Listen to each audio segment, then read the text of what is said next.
I'll give like a quick introduction and then over to you, Sanghamitra.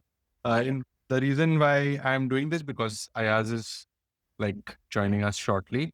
Um, and a quick introduction because I interviewed Sangamitra in like long ago when we did a 5-part series with Bharat flooring and tiles. So I'm familiar, a little familiar with a huge body of work. She's an archivist, curator with years of experience, like generally archiving business and institutional knowledge. In 2016, she founded the Past Perfect Heritage Management to closely work with legacy companies and families in preserving archival assets, documenting heritage. Her practice is kind of dedicated to telling stories embedded in individual and institutional histories. We hope to understand how, like a single anecdotal detail, even pulled out of an archive, can transform the drawing and change the narrative altogether. Sangamitra with Deepti Anand and Juhi Walia, right? Yeah, Yes. have made a book, India Through Iconic Maps, which was discussed in one of the sessions previously. I'll put that link. Amazing body of work. It's a cartographic splendor that like presents over 250 exquisite maps spanning the Indian subcontinent, the subcontinent in general, which is rich history. Uh, we briefly spoke about that in one of the sessions, and I'm hoping that she'll showcase some of that work here. We'll try and understand the archival process. She'll also talk about the many benefits of running a slow practice and what deserves. In fact, this was a question which I had asked in my podcast as well. What deserves to be documented? What can be removed? How do you define? How do we venture into a rabbit hole and find more material? And how can it all be wrapped up in like one drawing or multiple drawings with many layers? So thank you, Sangamitra, for doing this. It's great to have you.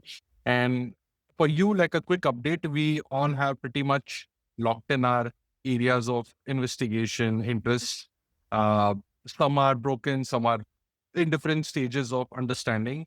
A bunch of people have also entered their rabbit hole and they're exploring.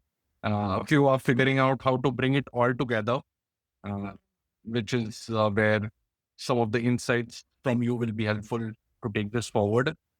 And yeah, so over to you, and we'll open up more questions after your uh, yeah after your presentation.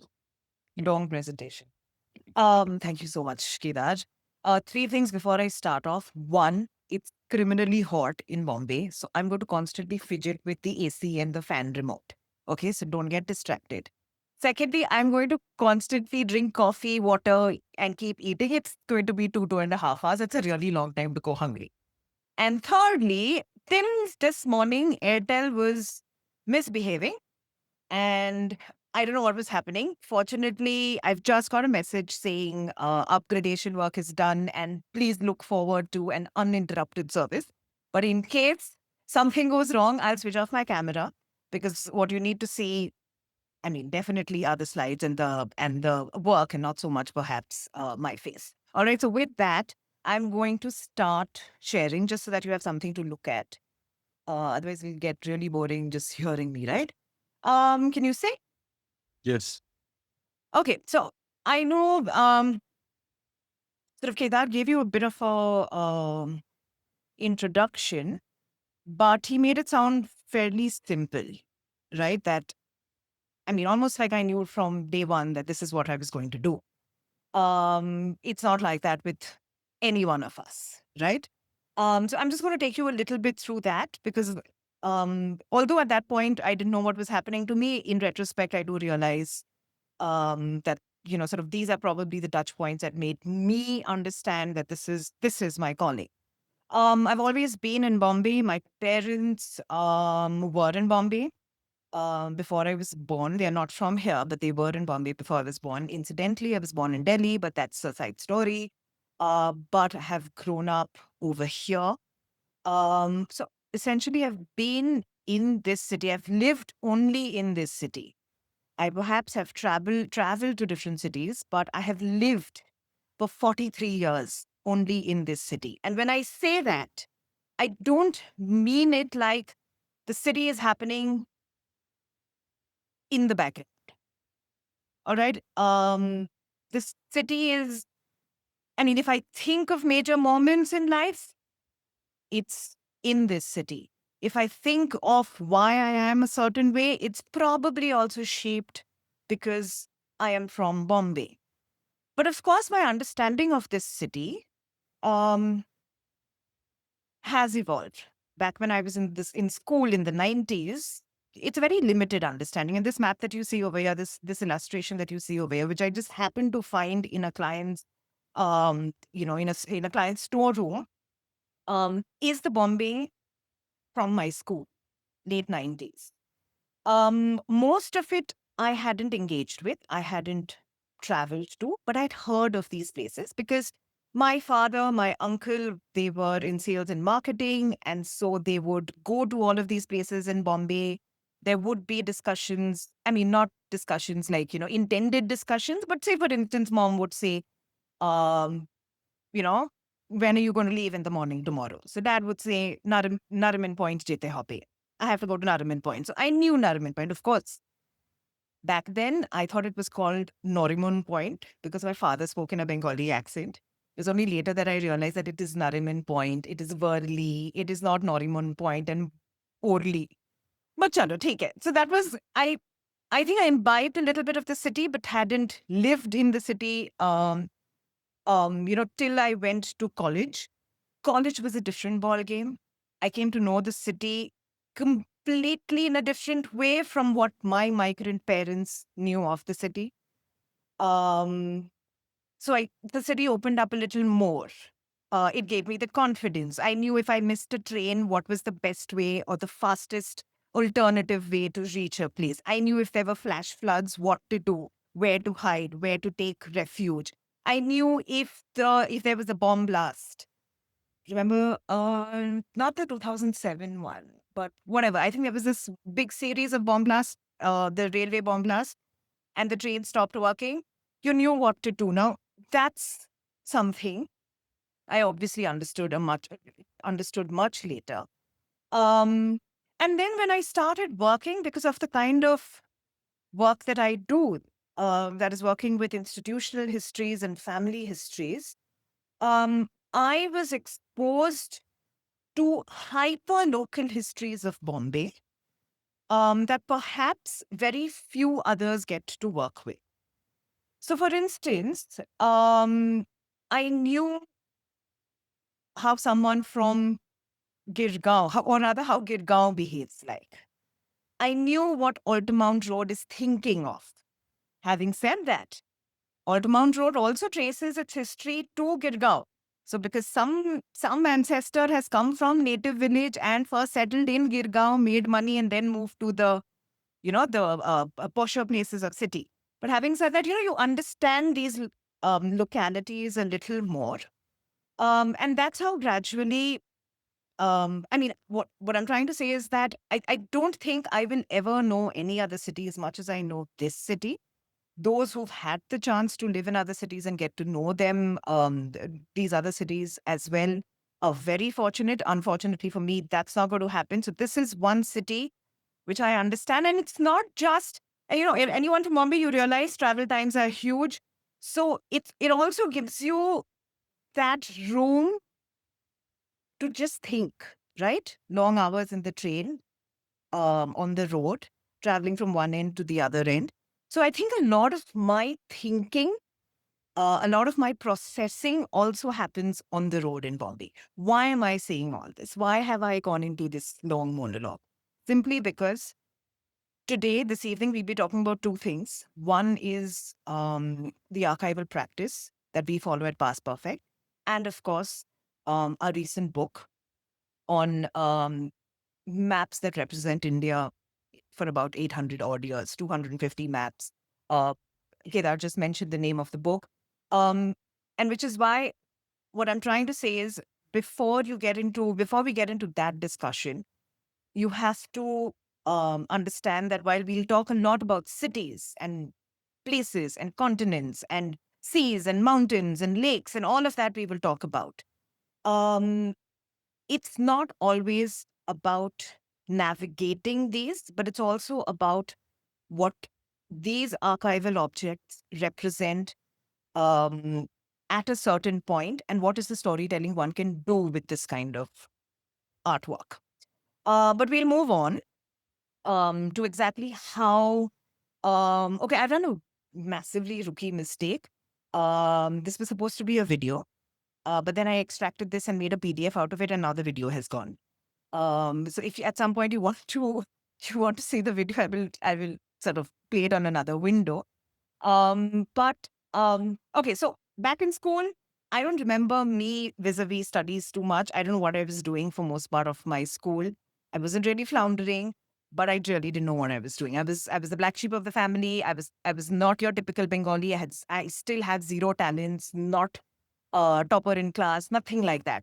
For some reason, a confidence in abundance, and that sees me through everything. But it was this one class in standard 8. It was a history class. I went to a convent school, so there was Miss Greta, who one fine day in class 8 dedicated an entire 30-minute lecture on nothing else but the causes of World War. Very classic thing, nothing inspirational if you think about it. But there was something about the way she built that story for us, right? When you talk about causes, she traced it back to several decades ago. She explained what was happening on ground, the politics, everything somehow. And then, of course, the final moment, the assassination. Somehow, in those 30 minutes, um, there was one thing that I realized, that nothing happens in isolation. There is a reason, a cause behind everything, and there are these dots that one needs to join. And I think I was blown away by that. Just trying to understand an event, the backstory, and its impact was something that I realized I enjoy and that I wanted to do history for the rest of my life. I had another moment like that. And actually, this particular video that I was talking about um, is a intervention in Poland, in the Museum of, what is it, Warsaw Uprising, yeah, where they have the city of Warsaw, a model of the city of Warsaw, and through projections you have that entire storyline with the Nazis coming in, the attack happening, city being evacuated through the sewage lines, um, food and all being parachuted for those who could not be evacuated. All of that is happening through a projection on this model, which I thought was very, very fascinating. But moving on, from that day in class 8, of course, I realized that, class 10 ke baad to history hoga. Um, while I enjoyed college, again, there was one more moment. This was in second year. I think we had medieval India. My professor, called Professor Mohsina Mukaddam, comes into class. And of course, in college, you have about 50 to, sometimes you have 2 lectures. I can't remember whether it was a single lecture that day or 2 lectures. But um, she spoke to us about Akbar. Okay.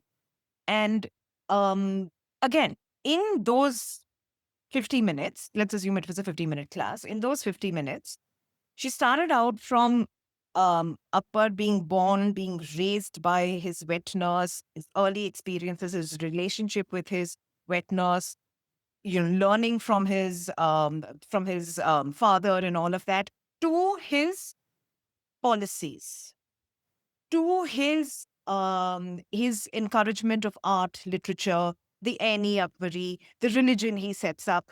For some reason, it was crystal clear to me that I loved the study of one mind, and it was crystal clear to me that, again, you don't do things in isolation. You do things um because there is that influence and experience at the that backs you up. And that is what leads to what you do in your professional life or in your adult life. I think that was crystal clear. And these two, I think, have continued to be our, continue to be the questions that drive us every time we study any kind of history as to what exactly happened, what led to it, and what were the influences behind the decisions taken. Right? So this forms like the crux of our thinking and what I call archival thinking. Um, anyway, I completed college.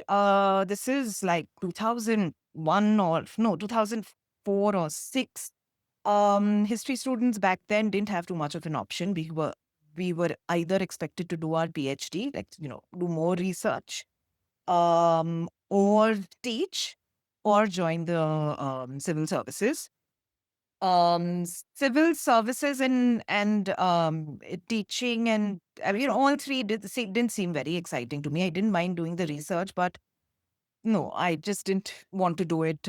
Whatever, I was just not cut out for it. I was certain about it, so I was back then not sure what to do. Uh, but again, I was just purely fortunate. Um, at that moment in 2006, Godrej um, had completed 100 years, a decade ago, and they were looking for an archiving team. They had all of this material that was put together during their centenary. A book was written, but now all of this material was sitting in a go down. And the Godrej family has the right kind of heart and wanted to preserve this. So that's when, I had just passed out on the day I finished my master's exam. I got a call from my senior who had already joined the archives team saying that I need you to come tomorrow. I'm starting this project. I'm starting the Godrej Archives. I need you to come in. Now, from then, from 2006 onwards, I've been archiving, largely, like Kedar said, institutional business archives. Because of the work we've done, a lot of focus has been on businesses, on corporates, on industrial India, which is not as boring as it sounds. You will see that. But it was enough for some reason. It was enough. I was quite. It was inspiring. All right, and I thought it was something that I could do. But I started off as an intern. One of the first things that I was assigned was this connection that the Godrej family had preserved. And for the next couple of months, all I did with what was called the core connection was read every page and give it a title, note down the date, um, give it keywords. That's called, in archiving, that's called metadata tagging. That's what I sat and did for the next couple of months as a lowly intern. Couple of months later, I realized, I don't know, I think I was just asked and I was telling my seniors about what I was discovering. And then suddenly somebody asked me, will you bring out that document? That's when I realized my methodology was completely wrong. And what the archives is expected to do is furbish that proof. Right? We can't just story tell in thin air. We need to be giving evidence. We need to be giving proof. So I then went back, and because by that time I had said the story in my head a couple of times, I knew how I was using my archival material. I went back and annotated that whole collection all over again with the understanding that I had grasped. So this is something that we do in the archives very often. We go back and annotate because things change, your understanding changes, your interpretation changes. This kept happening. More collections came in. Somebody told us that the original Lal Bagh factory में there's a go down hai, whatever records hai, wo jaake dekh lo. Went there, spent a couple of months in the Lal Bagh factory where records were just piled up in a mountain. We used to go every Saturday and, take out a file, dust it, read through, sift through stuff, see what's relevant, what is not, and things like that. Did that for a couple of years. That's built the connection. Okay. Understand something. When the family identifies material, they're doing it from their perspective. What is important to the family? Only a few people get represented. Only a certain kind of history gets preserved. Um, when the archives team was created, we realized it cannot just be the story of the family. It has to be the story of the organization. So we had to build the connection. We had to understand the history of the company and then go out there looking for evidence behind every intervention, behind every touch point in their history. So the next couple of years, we built the connection. 5 years later or so, we realized that now this connection needs to it just can't be something that the archiving team engages with. It needs to come out. We need to start doing the storytelling and things like that. And we focused on Vikhroli. Okay, today, Godrej is based out of Vikhroli in the northern suburbs of Bombay. This is a move they make in 1951. Till then, they are based in Parel. The factory is in Parel, but in 1951, they moved to Vikhroli. And we were in 2010 or something, and we realized that some kind of centenary is coming up, and let's look into the history of why the Vikhroli move happens.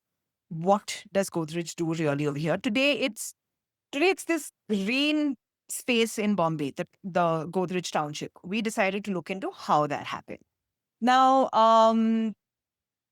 fine. Obviously, we went into all of that. That why does a factory established in Parel move to 1951?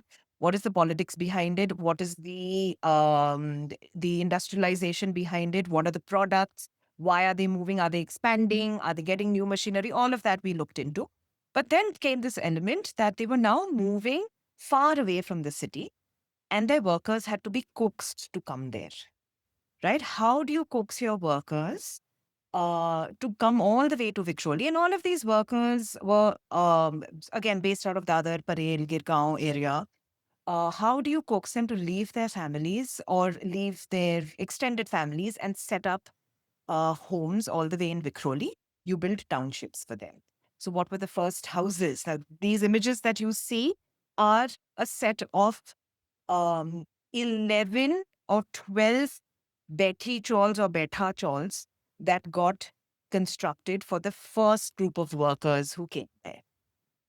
We didn't have material in the archive on these. I think there was one plan. There was a lot of material on the plant that got constructed in 1951, and then plant one, plant two. There was a lot of material on that, but there was not so much on the housing back in the day. So we then went to we had a housing department, we had a construction department. So then we decided to, and we wanted to say the human story. We didn't want to say the story of the products, nor did we want to say that so and so Godrej was a great man and look what he did. Right? We wanted to say the story of the people in the township. Also, this was a very strategic move. We realized that we can do the surveys and go expand the collection, but there are all of these, 1,500, 2,000 people living in the township, employees of Godrej, who may also have material with them. And we need to start engaging with them. We need to show them that the archives is also preserving your history. So it was also a value proposition that we were doing with the archives. And so we decided our first event had to be a people-centric event.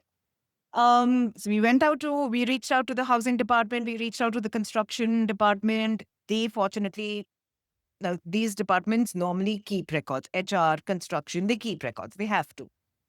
We found the plans and photographs of these Betty chawls under construction, the internal layout, the kind of modis that were built inside.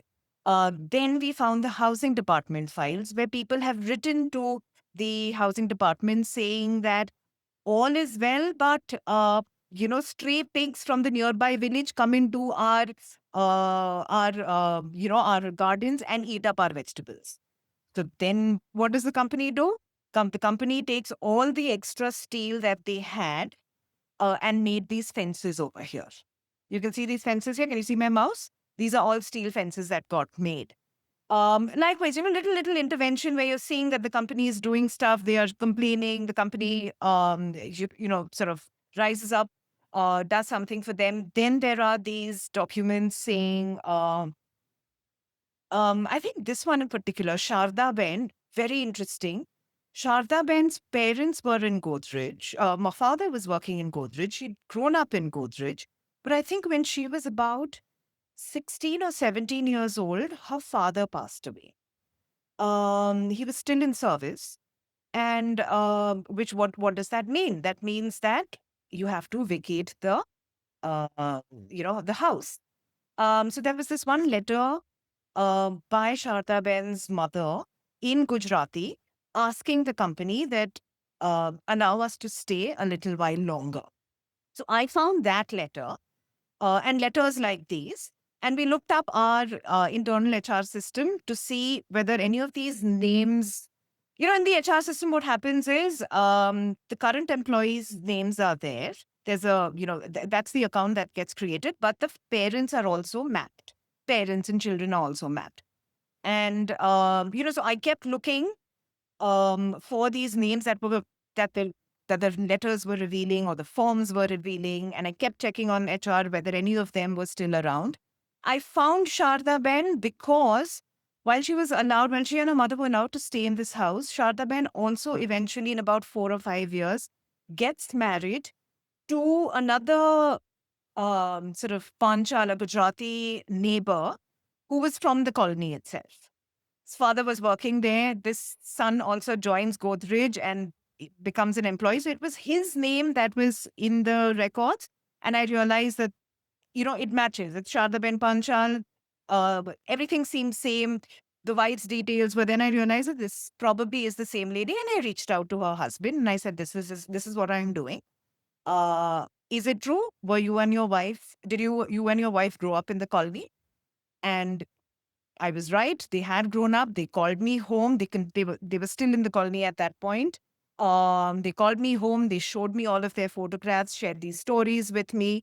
And with the oral histories that we'd gathered, with these photographs that we'd got from people's homes, with the official company records, we then put together a month-long exhibition, just telling people that this is the local history of your township, had fun games around it. And there were all kinds there were obviously the employees who came, their families came, the school associated, the kids came down. We had to constantly do these sessions with the children thereafter once a week, just telling them about local history. The point here is that because we took a step forward, showcased our collection, put it in an interesting framework, people realized that the archives was not just about the Godrej family, and it could be a lot more. Again, this is something that we try to do thereafter. Any good archivist should be doing. I've learned from my boss in Godrej to open up the collection, to interpret it, to let people engage with it. And that's what I continue sort of doing even in Past Perfect. Eventually, I was in Godrej for about 10 years. And in 2016, my colleague Dipti and we started Past Perfect with the intention back then that we will, perhaps work only with corporates and business houses and so on. I think, yeah, initially that was the kind of work that came our way. I'm not going to take you through sort of all our projects, but certainly some very interesting ones. Very early on, again, a stroke of luck. Everything that has happened to me has been sort of by chance. While we were working on some other institutional projects, a friend of mine who's a film writer was looking for someone to help him do the research for this show.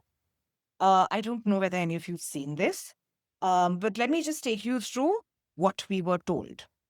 We were the research producers or something on this show. You see 5 characters here.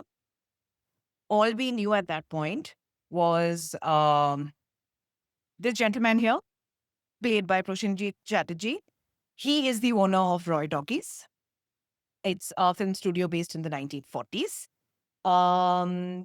Jubilee was to be um, in based in India in Bombay from 1947 to 1957 roundabout.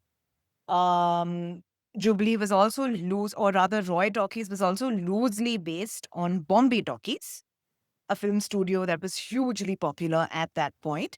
And Shrikant Roy was loosely based on Himanshu Rai, who owned Bombay Talkies at that point. So everybody knew that this is the character arc of someone like Shrikant Roy because he's going to loosely be based on Himanshu Rai. So, yes, by the end of the 1940s, early 50s, Bombay Talkies goes down the drain. There are financial issues. The studio shuts down. Today, the ruins of Bombay Talkies are still around in Malad. You can go and take a look at it. Even Om Shanti Om is based on what Bombay Talkies looked like back then.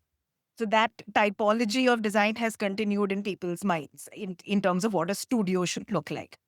Um, so we knew the story arc of this guy. Likewise, we knew the story arc of the other four central characters. We were told that so and so so this guy over here who's played by Parshakti Khurana was loosely based on Ashok Kumar. This guy over here was loosely based on Raj Kapoor. This lady over here who also plays Shrikant Roy's wife was based on Devika Rani, who was married to Himanshu Rai. So all of these stories, all of these arcs were known for the central characters. But this was an 8 episode, and this is in 2016. This was an 8 episode web series to be directed by Vikramaditya Motwane. Vikramaditya Motwane had just finished Sacred Games, or I can't remember the timeline, but he knew fully well that to pull off an 8 hour web series, a lot more detail is required. And therefore, someone like Atul Sabharwal, who's the writer, came on board. He's known for, I don't know whether you've seen the series, it's called Powder on the uh, sort of the drug business in Bombay. You need a lot more depth. These were the burning research questions that were asked us. As you can see, what I've highlighted over here, 2 elements. You have the refugee crisis on the right, and you have something called as Sovexport film. If it sounds very Russian, it is. All right. Why did these two become the central research questions? Of course, we did a lot of other research, but these two are what I'm going to talk to you about. Nobody associated Bombay with refugees at that point. All right. Partition, migration everyone thought it was something that was happening in the north and perhaps in Bengal.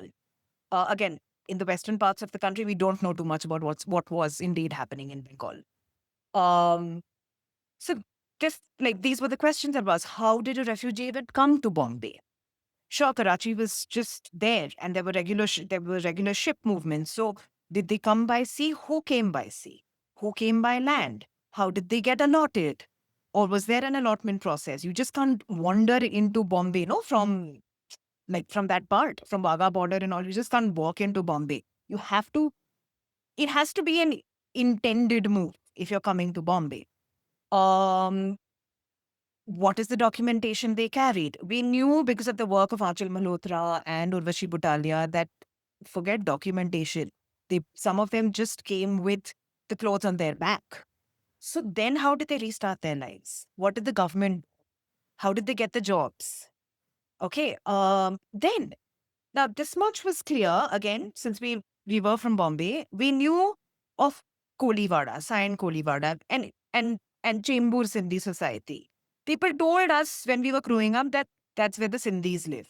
But why did they go settle there? What happened over there? Were they refugees?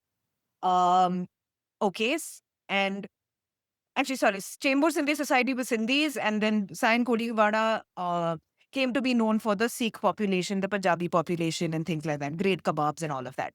Um, so now, if these two communities both come at the same time to a city as it is, stretched, what was the dynamic between these two? There has to have been some. There has to have been some problem, right? There has to have been some tension, Were the camps peaceful? Who monitored the camps? Was there any crime? Was there any smuggling? Was there any rationing? This, that, and the other. Now, along with this storyline, there was also what was happening in geopolitics. Okay, because it was ultimately the story of a film studio. Um, how much of the geopolitics of that time affected the film industry? We do know that the Americans used soft power. At this point, just a little bit of revision. At this point, we already know that Nehru was following something known as non-alignment movement, where he was neither aligning with the Americans nor the Russians, but they were both trying to woo us. How did they try to woo us when Nehru was being this stubborn? They tried to do this through culture, art, softer things.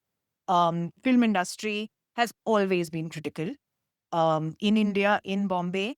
And so you realize they were also trying to figure out how to manipulate the film industry.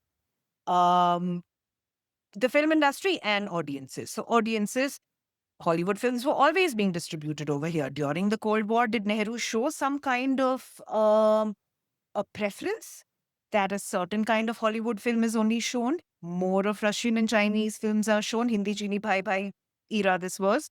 Uh, does does does the politics in Delhi affect what we were watching in theaters back then? It- yes, all of that happened. And in fact, Sov Export Film was created just for that. Just so that more Russian films could be brought into India, more Russian newsreels could be shown before film screenings. Today, you have a whole lot of advertisements and the national anthem. Back then, it was newsreels. Major events happening in different parts of the country were shown in different parts of the country as well as the world were shown before the movie started. Um, Even today, we know this about the film industry. There is a faction in the film industry that are Modi supporters. There is a faction in the film industry that are die-hard, um, okay, just lack of a better word, liberals. That was the case even then. There had to be people within the industry who either sided with Hollywood or the Russians, or what was their political stand? Did that affect the creative process? All of this were things that we had to look into. Now, I told you about the central characters, but our research um, threw up many other characters, three of which found their way into the show. The first one um, was a character known as Nanak Jotwani. He was not loosely, but entirely based on this person called Nanak Motwane, who was Vikramaditya Motwane's uncle. Okay, so at one point we realized when the film industry is a great tool for this Cold War to play out, there is also radio, and Radio Ceylon comes out, right? And that's when, sort of collectively in the room, we realized that, oh, no, we didn't realize, we were told that Vikramaditya Motwane's family was Chicago Radio Company. And his uncle, Nanak Motwane, was part of the company, and he was also a politician at that point. This is all that was known. We looked a little deeper into Nanak Motwane, spoke to the family, sort of charted out his life, the kind of speeches he was giving, this, that, and the other. There was a minor mention. The family remembers that some of the Sindhi refugees who came from Karachi by boat, because the Sindhis came by boat, they had the money. They could buy tickets and they came by boat. But of course, when they came, they didn't have a house to live. Some had, not all. And what Nanak Motwane had done, because he was a politician at that point, the grounds around his bungalow, he'd set up tents for some of these Sindhi families to stay. So that's what the family remembered and told us about. We looked into the archives to see what was the role that he played. In the show, this gets played up as Sindhi politics in Vidhan Sabha, not Vidhan Sabha, but Sindhi politics in Bombay, he being that Sindhi leader, trying to get a better deal for the Sindhi refugees, and at the same time, him trying to manipulate Shrikant Roy to side with the Russians because the Russians have this convoluted plan that they want to make what eventually becomes Rajkumar. They want to make a star who will act in films that are culturally aligned to their value system, which means a hardworking, sincere, honest mazdoor. You know the films from that time, right? A lot of them were like that. Now this is creative liberty. We know these films release, and we were like, we can add this as a storyline. So that's how this character was fashioned, sort of in the show. Then comes Vladimir. We went to National Archives of India, trying to look at, all of this Russian documents, or rather the Indian government and its engagement with the Russian side.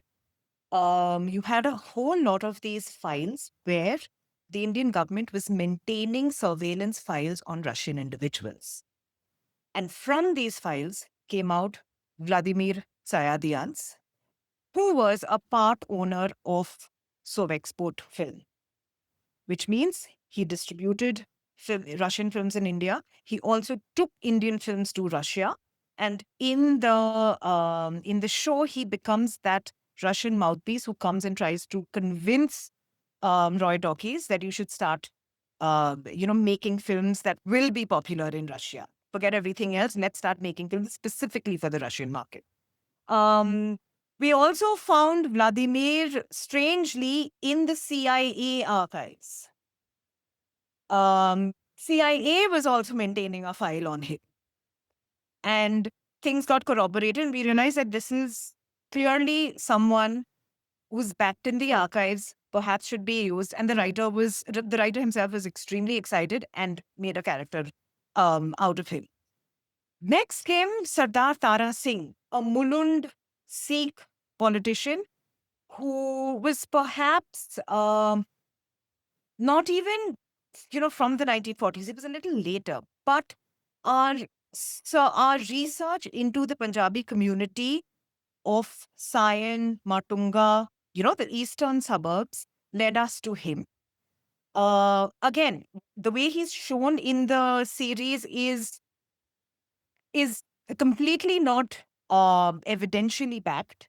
But the point is, we found a character. We found to sort of compete with Nanek Jotwani over here. We found an equally charismatic Sardar politician who was working at within the same geography, who was taking up similar causes. And then this becomes sort of a character again in the refugee camp. If you are to go back and see the show, you'll see how each of these things play out, each of these characters play out, and how they add nuance and layer to the entire storytelling, which would otherwise normally have been about these 5 stars and what they were doing with their films. Likewise, from here, we did a whole lot of others. And if Una has joined us, we did a whole lot of other web series. Una has also worked with a few of those on a few of those projects in a completely different capacity, but that kept going on. Institutional archives kept going on. If we have the time and if you're interested, I will perhaps take you through one or two more projects, or would you want me to go on to the math book? No, I think continue with your plan. Okay. Okay. There is one other. Okay. In which case, no, I think I have this over here. Okay. I quickly run you through this. This was another project that we did, and like Kedar mentioned, I think Ayaz, Kedar, me, Una, and her husband Roy, we've all come together for Bharat flooring tiles at different points. Ayaz and I have worked on a particular exhibition. You'll see some of the work. And now I have just hacked from a few other presentations that I've made. So suddenly this is looking very different and it's going to sound very different. Or rather, the text is going to read very, very different. So Bharat flooring tiles, 100-year company. This is what we know about. In fact, this is, I think, the visual that Roy Studio makes for us. Una, are you here? I don't know. This was used in the first exhibition. This is what we know about Bharat. When we start working on Bharat, it's a 100-year-old company. It started in 1922 till about the 1950s, with the glory days. After that, mm, the tiling industry changed and they started struggling. 99, the next generation joins, and there is intention, there is purpose, and BFT goes through a revival. Uh, at at 100, this is what Bharat wanted us to do. Okay, their origins were in Bombay, but they were going into different parts of the country. They were just expanding into different parts of the country where they didn't have the legacy. They had to establish that legacy. So therefore, whatever we were planning for the Centenary campaign had to make sense for in all of these new locations. Once before when we had worked, we focused on nostalgia. This time round, they wanted us to focus on some of the newer projects. Show Bharat in a contemporary light. This is a problem that a lot of our clients face, that nostalgia and sepia tone and everything um, is dangerous. Okay, you have to balance that out with modernity. That's what we had to do. And Bharat, its products, if you look at this particular image, this is their age old technology, raw materials, but just in a new avatar, right? So it was all there. We were not making it up. As historians and archivists, we were not making it up. We were just trying to, identify where that shift happens and how do we tell that story. Um, this was our archival challenge. The archive, maintained by the founder's daughter, ended in the 1950s. Now, the younger generation and the marketing manager wanted us to tell the story of the last 25 years, but there was nothing that was there. Data was not organized. Um, we had a whole lot of product brochures and designs and things like that, but we didn't have site photographs. Um, so the archives was also very, very limited, and therefore, but this is what we knew, and we thought we could work with this. This was a great playground to work on. Um, we started building the archive. This took us 2020 was when COVID happened, right? And their centenary was 2022. So we started from 2020 itself. For the first whole year, we just researched and looked into every nook and corner, spoke to 1 million people, spoke to staff, spoke to patrons, spoke to architects, spoke to designers, spoke to suppliers, um, just got the story together, understood what was worth talking about and what was run of the mill, where there would be. And at the end of the day, we had to do a Instagram campaign. We had to do a digital campaign because COVID, right? So it had to also be in a certain tonality. I couldn't go out there and write a 5,000 word academic article. So it had to be engaging. Anyway, we came up with a few campaigns. There was 100 Years, 100 Stories, a digital campaign. Because it was the centenary, identified 100 different stories, all kinds, sort of bucketed in various ways. You had, of course, the biography of the company. You had one section where we were just showcasing the archives.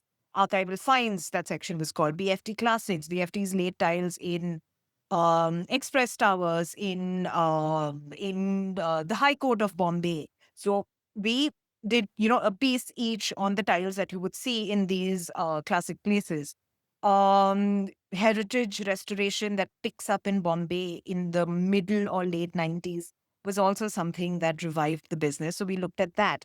And then we turned the focus on the people who used Bharat. That was where the engagement happened.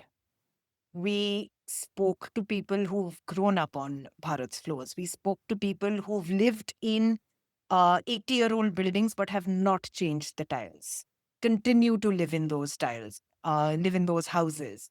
We spoke to people like Ayaz who, rejigged the Bharat's portfolio. What was the thought behind that the product that he designed?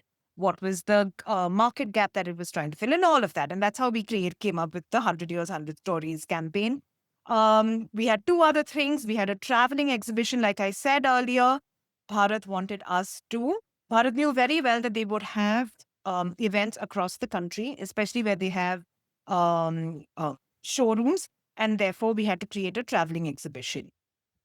And this is what Ayaz created for us. This was modeled because it was a traveling exhibition. It had to be compact, it had to move, and it had to showcase the archive because I think we would have given him a tough time if he didn't showcase the archive. So he took inspiration from the cohort, which is these Rajasthani wooden storytelling devices that storytellers take from village to village and sort of narrate stories, entertain. This is what he creates for us. Honestly speaking, so many years, this was 2022.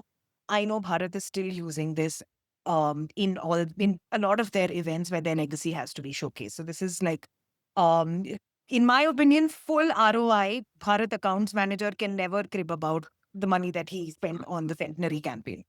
Anyway, this is what we did for Bharat. This I'm just telling you because it was just so lovely to work on this. We collaborated with a puppeteer troupe based out of Delhi. That same year, the museum in Bombay was also celebrating its centenary. So we decided it would be a great collaboration. The museum hired the puppeteer troupe, and I reached out to them, and we had this kids festival. So you see Bharat tiles becoming jigsaw puzzles over here. You see Bharat tiles, different designs being used to plan your own Bombay. So they have these, whimsical figures. They have tiles with these designs. So we asked the little kids that, okay, this is Bombay. How would you plan your city? Where would you have a zoo? Where would you have animal? Where would you have a forest? Where would you have roads? Where would you have your school? And we gave them these little tiles, and uh, they use their own interpretation and assigned a value to each of these tiles and used it. It was beautiful. It was one of the best engagement activities that I've ever done. Um, yeah, this was another project that we did, Vitrum Studio. Nobody knew about this ceramic studio based in Bombay, but this has only survived in the family that owned the studio, although it had changed hands from the actual founders. But this particular gentleman, Haresh Mehta, our client, um, realized, I think in adulthood, that his family at one point of time owned Vitrum Studio. A lot of the pieces survived in his house. Like he had several ceramic plates and mugs and all where Piche was written Vitrum Studio. When he asked around, he found that his cousins also had all of these pieces. There was one big Badri mosaic sun in some cousin's house. And then he was like, what is this all about? Why do we have so much? And then he hired us. And we started looking deeper into Vitrum Studio, what it was all about. And the story that, that came out was just mind blowing. Vitrum Studio was started by this Polish Jewish refugee who is a glassmaker in Poland. As the Nazis come into Poland or come closer to Poland, he realizes he'll be in trouble, and so he escapes. Through a very convoluted route, he comes to India. He sets up base in Hyderabad for some time. He's a Polish glassmaker. So there's something about his technique that and his origins that lend him credibility. So apparently, based out of Hyderabad, he does a whole lot of these. He's a consultant to a whole lot of these glass factories that are quickly coming up as World War II is sort of getting we're getting deeper into World War II, and the supplies of glass is being affected. So there's a lot of local glass manufacturing that's happening. He does that for a couple of years, early 1950s, has made enough money, comes to Bombay, buys a glass factory, and decides that it's now time he owns He sort of invests capital into his own business. He buys a glass factory in Bombay. Along with the glass factory, he and his wife set up this studio, a ceramic studio. They are inclined towards the arts. This studio is set up in Kambala Hill. And was that Kambala Hill? Yeah, I think it was. Anyway, somewhere in South Bombay. And opens up this studio for artists to come and work with ceramics. So, therefore, what you see, and this runs for about 10 or 20 years after that, what you see is a whole lot of JJ school graduates leaving JJ and coming into Vitrum simply because there were only two kilns in Bombay at that point. One was in JJ and one was at Vitrum Studio.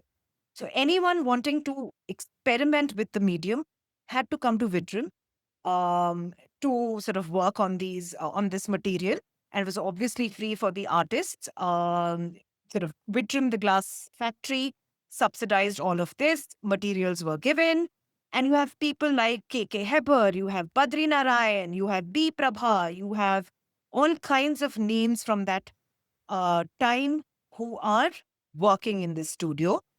We then had to, so while this story we understood the biography and put together the story of the studio. Our research also led us to Alex in New York, who was Simon and Hannah's son.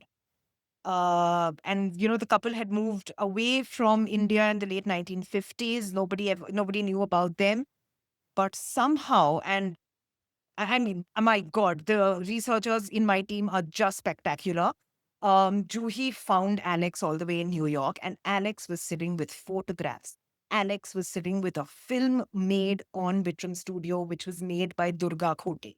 He was just sitting with all of this material, and that helped us sort of put together the Vitrum Studio storyline. Then we combed through the internet to get more pieces. When the family had some pieces, we realized he was, our client was also interested on collecting as many as possible. And then we kept combing through the internet, through Etsy, through eBay, and all kinds of places to see whether any Vitrum Studio ceramics were up on auction, being sold anywhere. And we sort of amassed that collection as well. All of this became an exhibition at the museum in Bombay and also became a book eventually that was launched at the time of the exhibition. The second half of today's, did you have something to say, Hitasini? Yeah, and I just wanted to talk about the archival process itself. So I'm working on object histories and object archival and everything. I mean, that's the project that we're working on. So when there is a community that is shifting from one region to another region, and maybe a 300, 400-year-old settlement, how do you trace back to the object history when the histories have been told? It's been a different timeline. Like, how do you trace back to its origin? How do you collect stories when there was no specific? The object remains, but how do you identify the story? I think again, so what you're trying to say is that the object remains. It it has a set of contemporary memory and stories attached to it, and you're trying to trace the stories from before that period. Is that it? Yeah. So one maybe a contemporary story, but then an object that is already archived. It is no more in production. Like there are no stories, or you cannot find the history behind it. How do you trace back to that? What are the sources you look for? I think one is if it's an object. It entirely depends on what kind of an object it is. Look at materiality. Look at production process. Okay. Look at if it's a functional object. Okay, associated with sort of human lives or whatever. The other way to do it is you will have to sort of widen your horizons a little bit and look at similar objects in other cultures. That's the similar objects in other cultures. What's been the narrative around these objects in other cultures, go back to your, I'm guessing, your primary uh, sort of pool and go back and ask, questions or find out whether it could be, that storyline could be juxtaposed over here. Just because it happened somewhere else, you can't assume it happened with your object. So, but you'll have to go and test, test waters with this new understanding. I think those are the two things that come to my mind. But of course, if I know specifically what object, what's the context, then I can sort of, talk to you a little more in detail about what one should do. So Actually, I yeah, I was going to suggest that only, Hitasni. So maybe after the presentation, you could maybe take Sanghamitra through a more pointed, like to specifically describe your project, because it'd be amazing to have her insights yeah, on sure. that. Sure. I'm working on a specific framework of parameters to trace back to an object. So that's what I'm working on. So her inputs will be, really great. Yeah, yeah. We Yeah, can the maybe more I go through know, the rest of yeah. the presentation first and then come back to that. Sure, sure, sure. Thank Okay. Awesome. Some of it I will race through. All right. To cut a long story short, we did some work with the Asiatic Society of Bombay. They'd come upon funds. They had a whole collection of maps in their go down that this generation had forgotten about. It was lying in ruins. They'd conserved it, and because they'd spent all that money in conserving it, they wanted to have an event around it, and we curated an exhibition for them. We had two different seasons, so two different exhibitions, but on maps. And during that exhibition, I think a publisher came for the exhibition, saw all of it, and reached out to us. See, we were quite happy calling ourselves archivists and heritage management people. We did not want to sort of treat into the historian world, but this opportunity came to us. The publisher reached out to us, said, "Why don't you convert this into a book?" And then we started work on this. Now, there were certain things that we realized we wanted to do. We from or rather, let me put it this way: this is something that the last 1 hour has demonstrated that we may or may not, as history students, as archivists, I still can't call myself historian. We may or may not have the scientific training or knowledge of a particular industry object. But what we can do is study its evolution and then find out where is the story worth telling, right? So we are not cartographers. I used to enjoy, like the Bombay map that I showed you right in the beginning, I used to sort of collect more modern illustrative maps, but it was but I didn't know the sea of cartography or a mariner's life and things like that. But this is what we had to do. And so we realized that the book that we write is not going to be about maps that take you somewhere. All right. That was not the book that we were going to write. We took a certain stance and we looked for visuals or diagrams or charts that helped us understand a certain narrative. And the narrative in this case was, how is India being represented through these visuals? All right. So we looked at, this is about 700, 800 years. We 700, 800 years, about 250 maps, like Kedar mentioned. But throughout in the book, you're trying to see how India appeared to those who were commissioning these maps. Today, I'm not going to take you through that storyline because that's a very long storyline. But I'm going to just show you a few very interesting maps or diagrams that will perhaps be, the reading of which will perhaps sort of expose you to some, maybe alternative um, thoughts. Okay, so now let's locate. Um, so when we started out, like I said, I like modern illustrative maps. But that was something you would find everywhere on the internet. There was no need to write a book on it. Likewise, we didn't know where to start, and we didn't know where to finish. All right. So we just started connecting. We started with the Asiatic, then moved on to another repository, then moved on to another repository, then heard somebody told us there was something over there. That is how we went about just identifying what was where, who had what kind of connection, which repository would be willing to give us the material, which repository would be willing for these large size maps to be digitized and put into a book. That's all. We went about it purely like archivists. Um, Normally, we would not have called these even maps. But the more we read, the more we dived into every visual, we realized that this was that the that cosmology was also a way of understanding your surroundings. So the first thing that we established was this was not going to be about visuals that took you somewhere, but it would be about visuals that explained your surrounding, that explained your existence, and cosmology fit into it.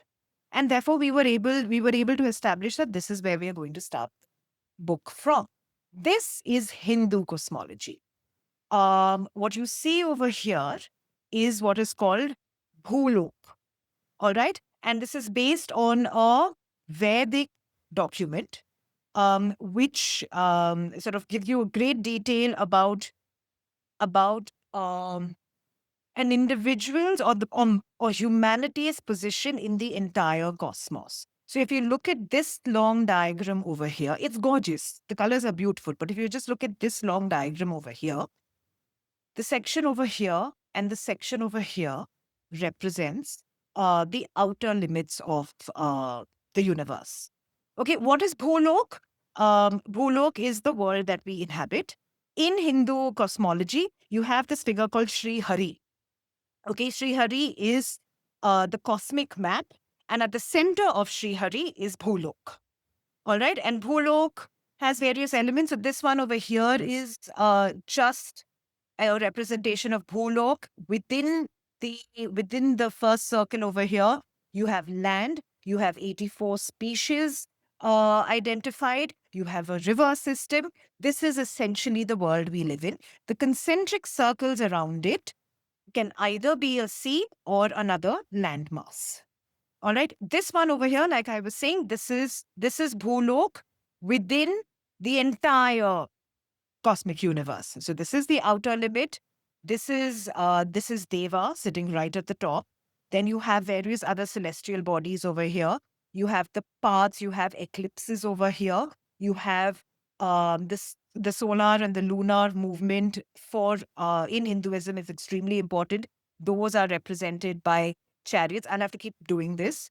And this over here, this lobster over here, apparently is Sri Hari.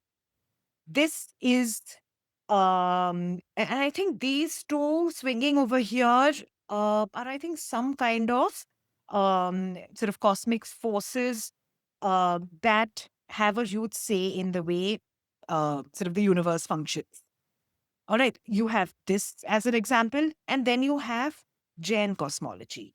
This is what is called as I have a few other images for this. This is Manushya just like you had Bholoka, where humanity lives. This is Manushya or Madhya Again, gorgeous piece, but let's understand Jain cosmology a little bit before we move on. Just like you had Sri Hari, this is Loka Purush. He is the cosmic man in Jainism. This is where Madhyaloka is. Madhyaloka is. This is the 7 stages of Patal or Narak. This is the stages of heaven. All right. As per Jain cosmology, there is a constant cycle of birth and rebirth till you attain nirvana. And when you attain nirvana, you go right on top over here.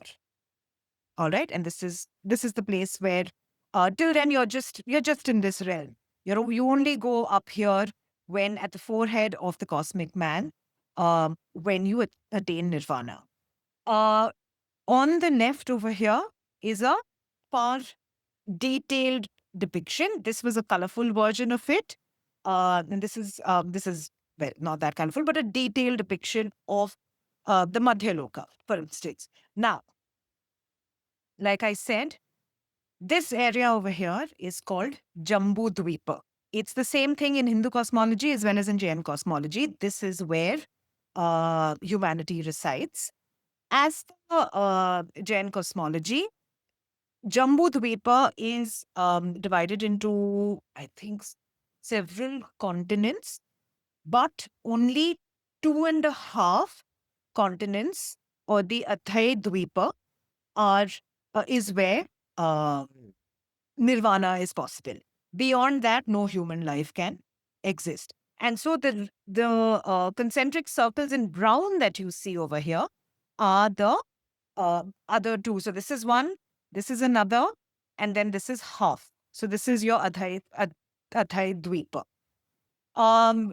And the darker circles in the middle, you can see the fish. You want me to zoom this? You can see the fish over here. That's the oceans. You have the first big ocean is the salt ocean or the Lavana Samudra. The next one is the Black Samudra, or the Black Ocean. Can't remember what it's called. Now, even within this, a lot of things are happening. At the very center of Jambudvipa is Mount Meru. Mount Meru also comes in Hindu cosmology, as well as over here is Mount Meru over here. Like I said, that's almost like Mount Kailash today. Okay, that's the spiritual base. It's an extremely important site in Jain thought. And there's a whole lot of things happening over here now. Apparently, these two curved lines that you see over here are the two river systems, the Ganga and the Indus. That's how it's represented over here. Within these semicircles lie forests of Kalpavriksha, which is the terrain that gives you everything that you desire, everything that man desires. And like I said, this is where man lives. This is where he is able to go through the cycles of birth and rebirth and then attain nirvana and then proceed upwards to the forehead. This is, again, like I said, this is not charting any path or anything, but much like my map at the very beginning of the presentation, which represented my world, my Bombay in the 90s, this was an interpretation of humanity within the wider cosmic universe. That is what Jain and Hindu cosmology was trying to do. So in a sense, it is an understanding of who you are and how that is to be represented in a 2D format. We'll look at a few more options. This is another interpretation of Manushya-loka. And it doesn't just get restricted to the Hindus and the Jains. Such religious intervention in understanding your position in earth or your world also happens in the Christian world. This is, for instance, Salter's has the, oh my God, I'm so sorry. Right there. Salter's world map. Okay, so this is called Salter's world map. In this, let me zoom in. You have Jerusalem right at the center. All right, because medieval Christian maps put Jerusalem in the center. There are several things that you will see over here.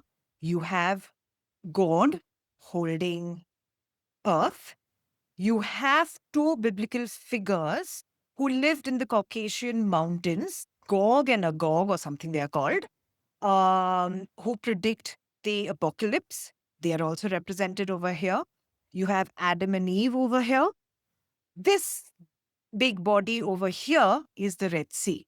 Very close to Jerusalem. If you go back and see the map right now, a very important water body in sort of Christian mythology. Apparently, there is Noah's Ark and Moses dividing the Red Sea, which I suppose is this that's been plugged into this map. But honestly speaking, I've not been able to identify those elements. Now, the other interesting thing about this map is that uh, the East is in the top. And this happens in a lot of maps from the medieval period. The East is depicted on the top. All right. And therefore, I have turned this around and you'll see Jerusalem now. Kind of, if you again think hard, think about the world map today, Jerusalem, Israel, right at that edge of that landmass. There's Arabia over here. There's the African island over here. Oh, by the way, these figures that you see over here, strange figures doing all kinds of funny things, odd things, was supposed to be Africa. All right. And the Red Sea is right over here. In a sense, this is a very rough depiction of Europe, Asia, Africa, with the Red Sea in the middle. All right. There's a whole lot of other reading also that one can do, but we'll move on to the next image, which is my most favorite image. In fact, it is on the introductory page of our book as well. Again, Jerusalem is right at the center. The New World, there is some talk about the New World over here. But the key land masses that they were concerned with was Europe, Asia, you can see Persia, you can see India, you can see Syria, all of it marked over here, and the continent of Africa. While it's really funny because Hindu cosmology, Jain cosmology, in those visuals, you really don't see other peoples, right? It is humanity within the cosmic universe. Here you do get a sense of the fact that there was this knowledge. Not that in those cases there was no knowledge. It was just that was a different intent. Here, the regions, the lands, the people are identified, however colonial or imperialist it may be. But they are identified over here. Let's go through some really early visualizations of India. I promise you, this is great fun.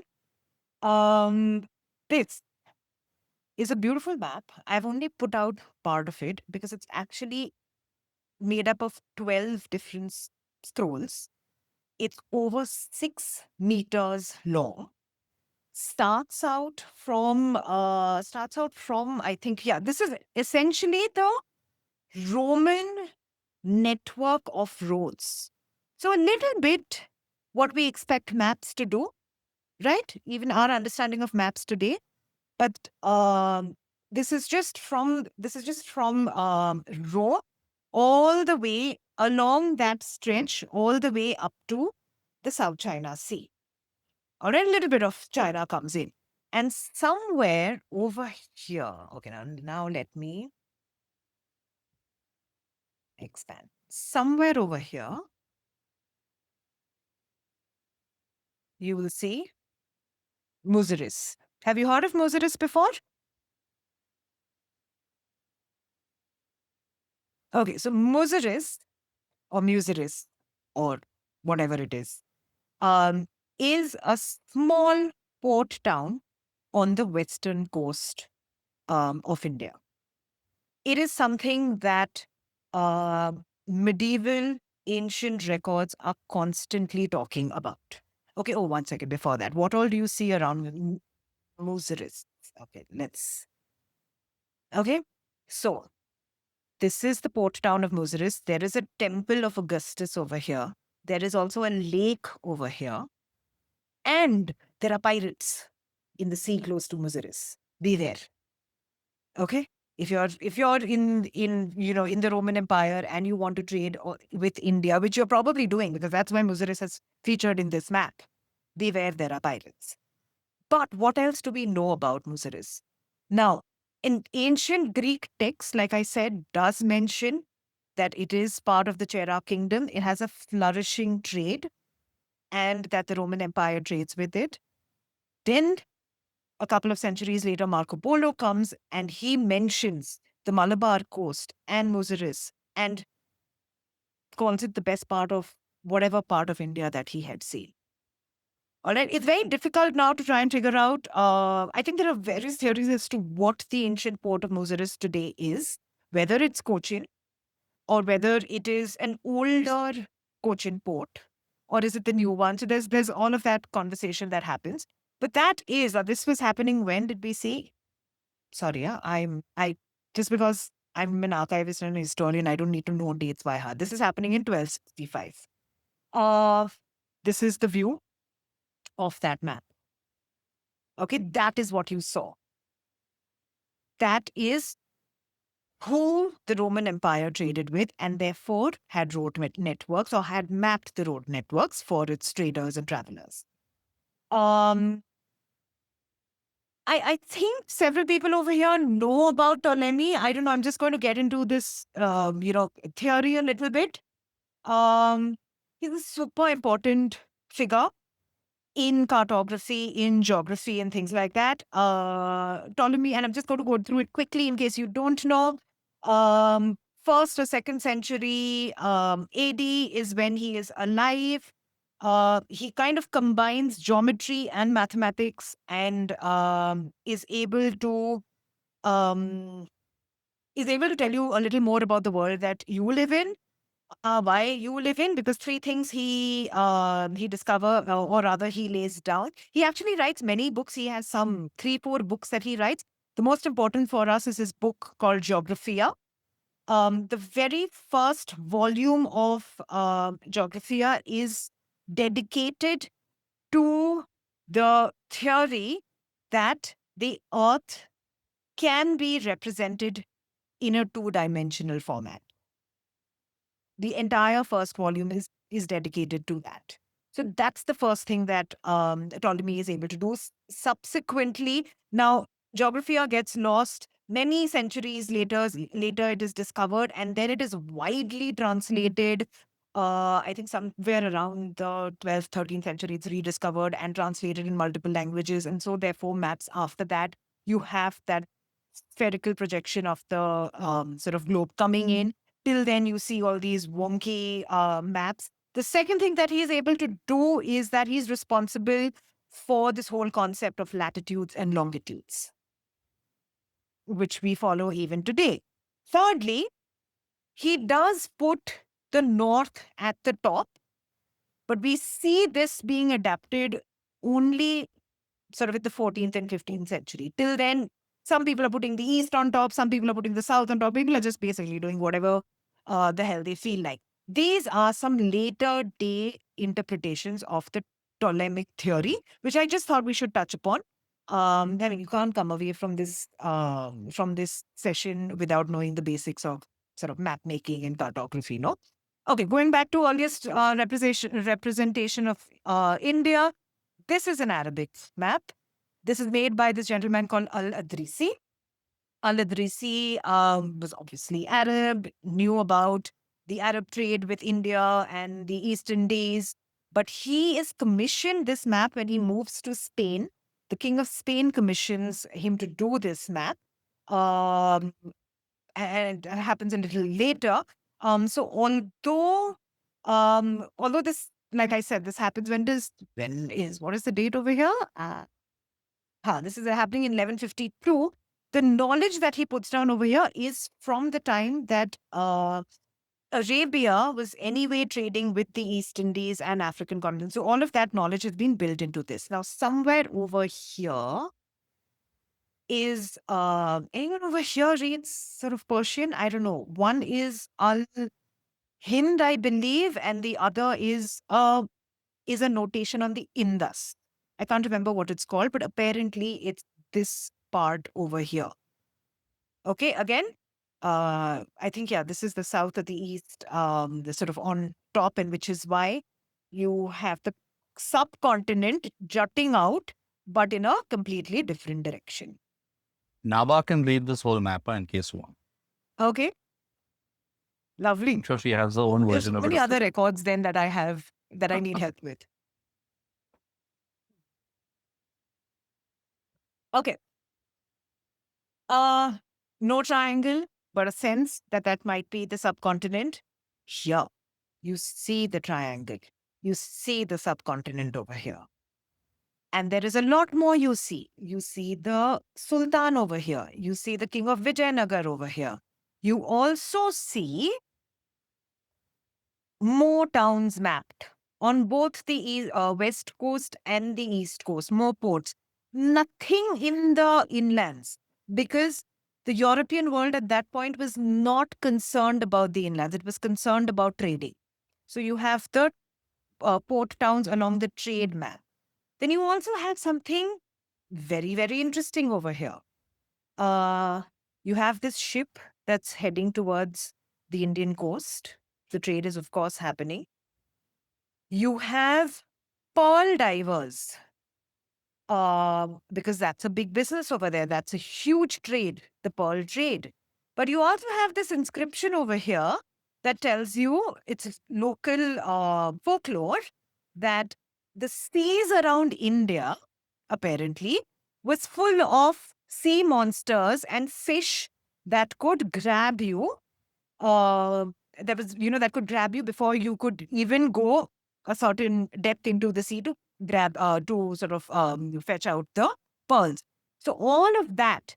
So what this mapper has done is not just told you about a little bit about the land, who rules it, what happens there, what do the people do there, but what are the waters like? Because that's important. For a navigator, what the waters are like is extremely important. Certain other elements that are very interesting again. So this becomes the north, as you can see. Here it's upside down, here it's a certain way. So it's a very, very sort of wonky map. This is the Silk Route, and you have a caravan of traders passing through the Silk Route. It's fantastic. Let me show you the full map. Yeah, as soon as this moves, this is the whole. This is right from the Atlantic Ocean all the way to the South China Sea. And India is right here. You're part of a global network. You're part of something far more important. Don't let the Europeans make you think otherwise. Although this is a European map. Okay, we'll quickly move on to the next one.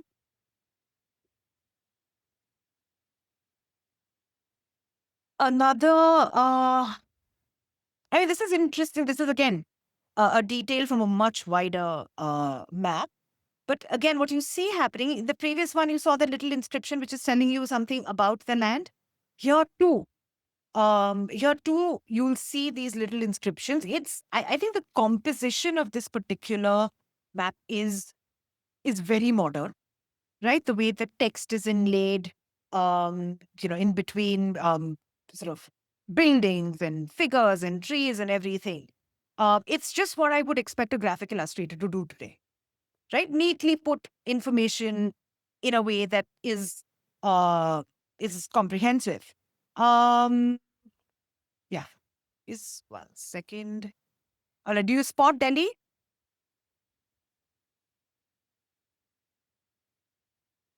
It's right here. And India primer. Okay, so now this was made by apparently a very, very sarcastic monk.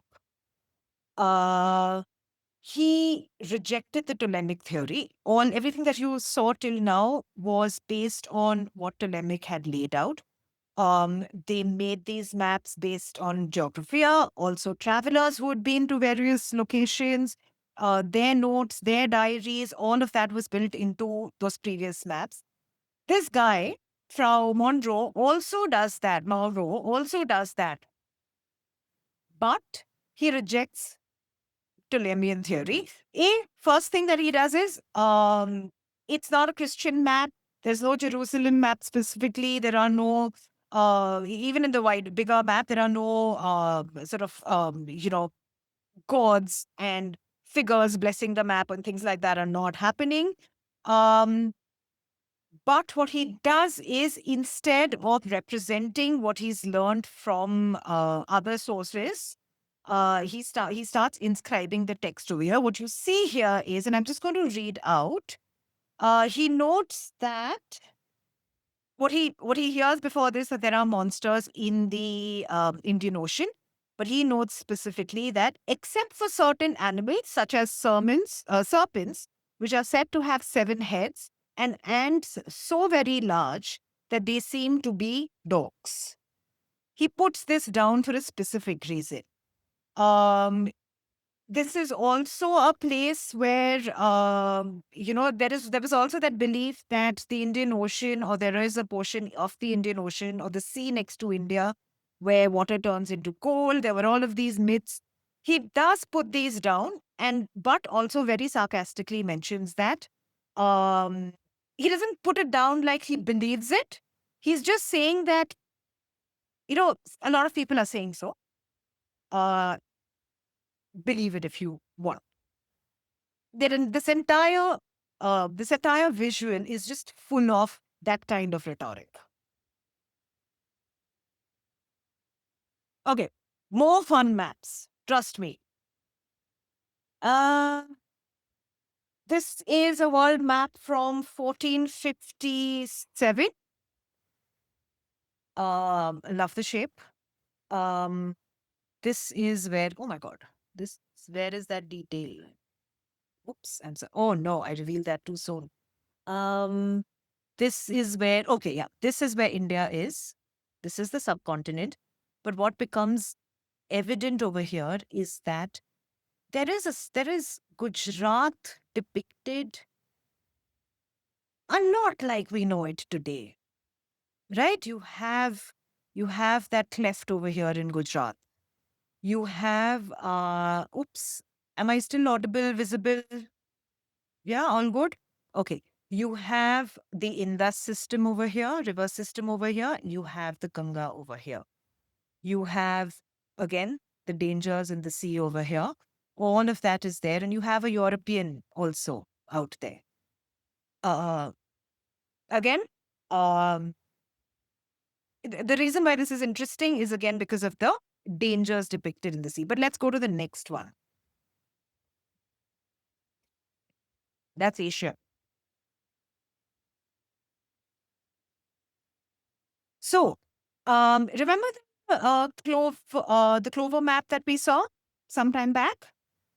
That maker, and this maker are the same. Bunting. All right. Now, Bunting has these 3 very famous maps: the clover, this Asia, how he depicts Asia as a flying horse or Pegasus, and he depicts Europe as a lady. I don't have that map over here, but this is something he does. That's his style. Why Pegasus?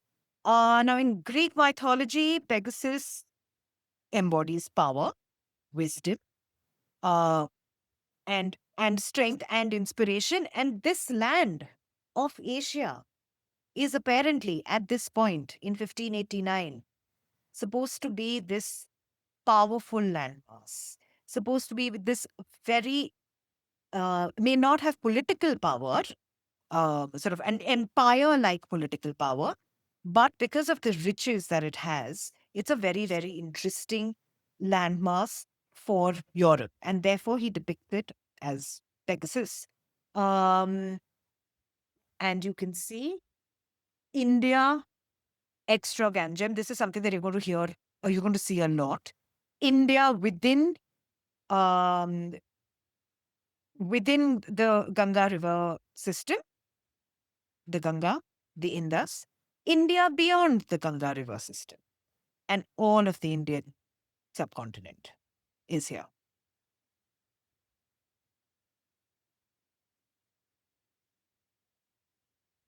It is Calicut because it says so over here. This is Calicut. it is a fairly true depiction of the town of Calicut. But what is happening over here? Again, it is the map maker's style over here. Now he comes up with Daniel Messner in whatever, again, I have to see the year again, in 1640. Okay, he publishes this book that has about 830 towns depicted. These are lithographs. It has about, like I said, 800 plus towns. You have 50 Dutch cities. You have Belgian cities also mapped, and you also have Calicut and a few other ports also depicted over here. And with each of them, you have a, like I said, near accurate depiction of the city at the back and some strange mythological story right in front. And here, this is the story of Orion. Orion was a musician. He was also an adventurer or something. He gets, I think on one of his journeys, he gets backstabbed and is attacked or something. And he's given two choices. And he he says that I want to play my instrument. And as soon as he starts playing his instrument from somewhere, a mythological dolphin appears. Orion jumps onto the dolphin's head and then sort of goes away into safety and returns home. So for some strange reason, all 800 such depictions have some mythology story attached to it. Now, why this is happening? Perhaps because it's a mix of there is geography, there's politics, there's towns and all of that, but you're also blending. He also wanted to intentionally blend art, creativity, moral instruction. This is medieval Europe. Moral instruction along with it. It is a huge part of, again, it ties into intent. That sure, we are curious about the rest of the world. Sure, we want to, explorers and adventurers are doing this. We want to see what these lands look like. But it is also a moment where we need to look into or need to acknowledge our value system as well. Right? It could be a weirdly dangerous moment, right? Where you're fascinated with everything new, but soon you'll forget what your roots are and things like that. So all of this that's happening in this particular compilation. Okay. Again, fantasy. Remember, I think in one of the previous sessions I spoke to you about that lake. Remember? Lake Chiame, or however it's pronounced. This is that lake. The map is called Magni Mogulis, which means the map of Mughal India. This, according to the map maker, is North India. Okay? Of course, we have to be told because the title says it's Mogulis. We know he's talking about Mughal India. Doesn't look like it. Obviously, there is no accuracy. There is no measurement. There is nothing. No mathematical, scientific systems have been used. It's just through word of mouth, through travelers' notes that this thing has been mapped. Now, the interesting thing over here is perhaps the original was not colored. Coloring maps became a pastime of European women in the later medieval period. And then these got sold at a higher price. Okay, and there are a whole lot of these Mughal maps over here. And a lot of maps from this period will, like I said earlier, will keep depicting this lake. Okay, with 5 rivers emanating out of it. The thing is, travelers told them that in the monsoons, these areas flood. All right. And it was very difficult for travelers back then to understand why was this happening. So they assumed that there was a catchment area, there was a reservoir somewhere up in the north. The fact that they originated from the Himalayas was not even imagined. All right. That's what's happening over here.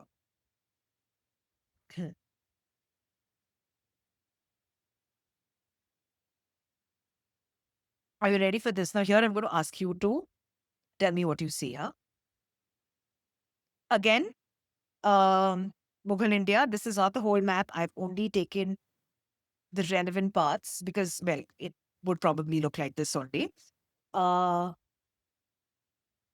This part that you see over here is called the cartouche. Okay. And the cartouche normally had the name and the title of the. There are two things happening over here. Shall I zoom in? What do you see in the cartouche? Apart from the name and title in this, whatever.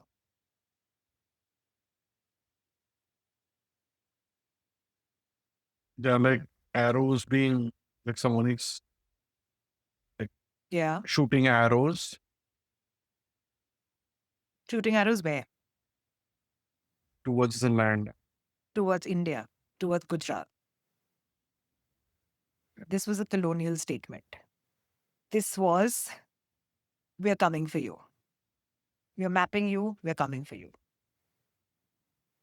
Again, you see the ship, which you know that these were waters that, they were aware of. They were aware of the fact that there were camels and, exotic animals as well. Let's move on to the next one. This is frustrating. Okay.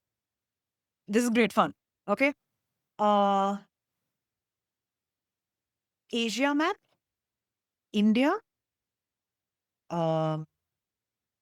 Southeast Asia, Japan, horizontal, because that's how Japan used to be plotted earlier. Let's zoom into the cartouches. Okay. Very collaborative, no? There is an Indian, there is a European with a shield. Okay? So, ठीक है. Not so bad. Your title, you have a warrior and you have another warrior. You have a female warrior. Hello. Yes, a female warrior. And you have another warrior in armor. But you also have these cherubs. What are these cherubs doing? Now, one is playing the drums. Full drama moment for Europe when this map is released. Playing the cherub, something big is happening. Asia ke bare mein pata chal gaya hai. The other cherub is holding some kind of a scientific instrument. No, wait, I've forgotten where my notes are. I had the name of that instrument somewhere. He's holding a scientific instrument, so which means there is that intent. Actually, this, if coupled with what is happening with these cherubs, shows you that there was this intent, there was this talk about accuracy, science, maths, while doing these things, although this is not the best example, right? But even at that point, this was weighing in the minds of map makers, minds of adventurers. So you have this cherub with a compass. You have the globe on top of this musical. Sorry, it's not a musical instrument, but it is something to do with music, huh? So there is that amalgamation of science with art. This is, obviously after the Renaissance period, so all of that is playing in. So a whole lot of things happening in this. Then comes James Reynolds, The Map of Hindustan. Again, if you come away from this session, there's some things that you need to know. Ptolemy and James Reynolds. James Reynolds. This is very much a modern map of India, right? And look at the detail with which things are plotted. That's what James Reynolds brings to Indian cartography, and that's why he's celebrated. Today, we are not looking at this map and breaking down everything that he does because, again, then I'll have to go chronologically. We are looking at this cartouche. Any idea what's happening in this cartouche? Do you want me to zoom in or is this fine? No, the liquid zooming in would help. Yeah.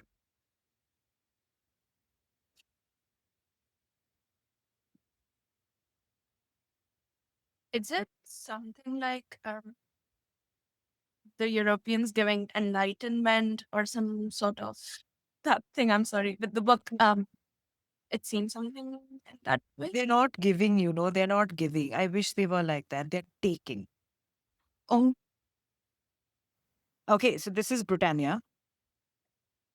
That's the lion is another symbol of Britannia or empire with a globe um, under his paw. These are obviously Brahmins, Indians. In the background, you have a ship coming into shore. You have all of these people. There are these. There is a group of men you can see over here with what can be called cargo, boxes and things like that. Obviously, goods have come in or goods are going over here. But the Brahmins over here are handing over our scriptures to Britannia in complete submission. And you have two more people from East India Company watching this. A very, very useful map because look at the detail. Um, very functional, but at the same time, look at the layering. Look at what you can do in a map. You can be functional, secular, non-partisan, but at the same time, you can do all of this. Oops. All right, so those were the fun cartouches that I wanted to take you through. We'll quickly look at some pretty maps because it's just spectacular to look at. Nothing much to say about them. These are pilgrimage maps. Again, a little bit of Jainism. Shatrinjay is a mountain at the top of which is a Jain pilgrimage site. For those people who can't go on this pilgrimage, this is the way local artisans depicted that journey to the pilgrimage. So, right at the bottom, you have, and look at how terrain has been plotted on this. Right at the bottom, you have the town of Palitana. That's where you start your pilgrimage from. So all of this is depicted over here. And gradually, as you go up towards Shatrunjay, the road becomes steeper. This is your main site. Along the way, you will have other sites. There are scores of people. You will have other sites where you can halt.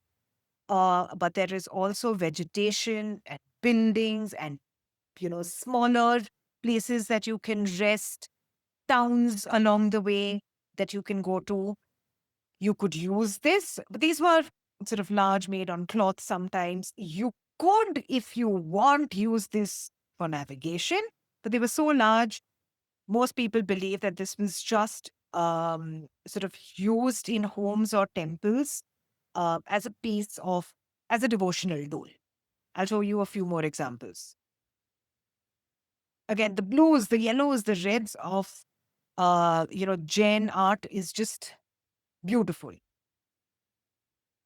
Again, another Shatrunjay Pata, one more. Later Jain art, so therefore, you'll see a little bit of gold. Okay, apparently, it got a little fancier as as we move along time. A little bit. I mean, I just have 2 or 3 more sections left. But some interesting stories. We were all this while looking at what the visuals were telling us. There was a little bit of the map maker's intent that I spoke about, and for different maps. But these map makers had incredible lives and incredible experiences as well, which normally don't get represented on the visual per se, but they have maintained diaries and notes and archives to such an extent that one understands their world as well. As it is, please, what you have to keep in mind is that it's not one particular person doing the work. You have a traveler who's gone to this distant land, made their notes, or you have the cartographer or a map maker who himself has gone. Very often, that's not the case. It's a proper business by the 17th and 18th century. So, by the 17th and 18th century, you have a map making company in London or whatever big European city. They are sourcing material information from these travelers, their notes. This comes, the map making company has artists who reads through all of this, depicts them. Then that goes through an entire printing process, all right, to the press, to the colorist, all of that happens. And then the map is printed. In the archives, it is only the map maker or the map company's name that you will see. You will not see this ecosystem that works for it. But each of these guys have stories and experiences that have survived in the archives. And you can, and all this reading that I have told you that this semicircle is Ganga is because it has, they've written notes. This guy, super interesting. Again, sourced from, oh no, hang on. The story behind this was actually, um, there was an adventurer, Spanish adventurer, sometime around 1680 or so, who had made these detailed notations and sketches of what he was seeing when he had traveled to India. And was apparently it was quite a few leaves. That gets somehow smuggled. All right. And it was apparently on the basis of which Spain, and the information that was being relayed to Spain that Spain was curious about, or the kingdom of the king out there was curious about the age of discovery, wanted to, invested in all of this exploration and things like that. But that somehow gets smuggled. And this gentleman, William Hack, comes across this entire volume somehow. And this particular volume that you see over here is based on that Spanish cartographer's work. What he does is he just converts it into beautiful illustrations, adds colors, adds these flags, and points out that this is a Dutch establishment, or this is on top of the Surat factory, this is England, or rather this is the English factory over there. He adds all of this annotation, artistic annotation, because this particular volume is to be gifted to King Charles. Was it King Charles? Oh my God. Or maybe whoever the king was back then. So that kind of, so maps therefore were extremely, so today also we have data piracy, right? We have people paying large sums of money to just get our data. We are worried about our data being available with the government. That's what's happening here as well. Data is important. And you would smuggle, you would do all kinds of things. You would send spies to get data that you didn't have, just in order to gain control or understanding of Asia. Map of Bombay. Now, story behind this guy, James Horsburgh, had lived around Bombay for 23 or 27 years. He was a mariner. He was a simple mariner. But one fine day, his ship runs aground in Indian Ocean because the charts that he had were faulty. That's when he realizes that this is extremely unsafe. Why are we working with faulty maps or charts? And dedicates the rest of his life to mapping the Indian coast, both sides. He becomes the official hydrographer of Britain eventually. Here is a map where, for the first time, or rather, here's a map of Bombay Islands. And for the first time, the hydrographer in him is able to point out to the dangers along the shore of Bombay, which is knowledge system that exists even today. Why do you not see big ships on Marine Drive? Why is our port on the other coast? It's because um, the sea at the bottom, the seabed is full of shoals and reefs, and it's unsafe for large. Apart from the fact that the sea is rough, the winds are rough, the eastern coast is more sheltered. It's also because big ships cannot come this close to land on the western coast of Bombay. And all of this is depicted. And this is, like I said, knowledge system that was used, that was plotted, that was further studied for years after that. And this is the first time he does it only because the poor thing got stuck several years ago while he was sort of in the middle of the sea. Oh, okay. James Ronell comes back again. You saw that map of James Ronell? Now, he couldn't have possibly done that all alone, right? We know of one person who helped him out, and it was an astrologer, a Gujarati astrologer called Sadanand. Unfortunately, we don't have a visual of this. We've not put it on the book because it was not our research.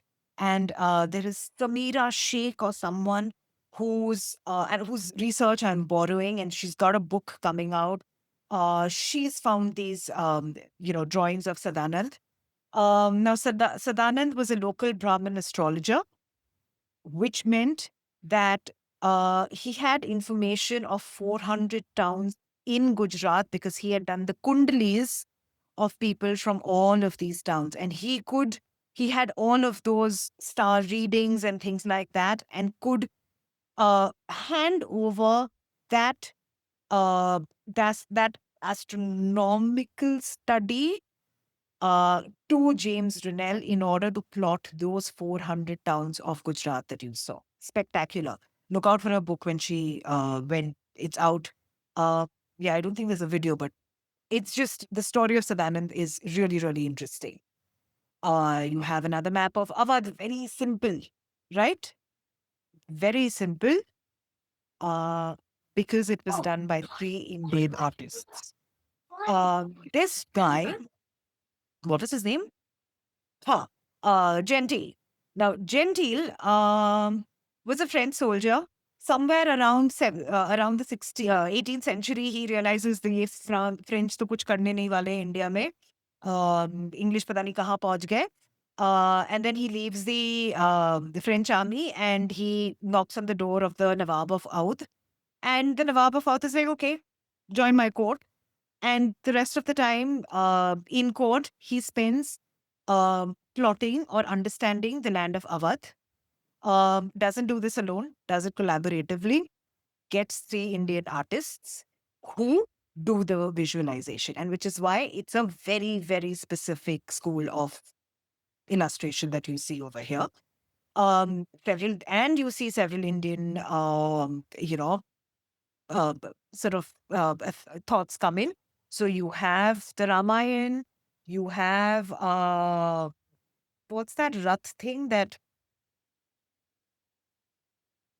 that god that hopped. Jagannath Puri. Correct. That depicted over here. You have sadhu. So on the margins, you don't have empire, but you have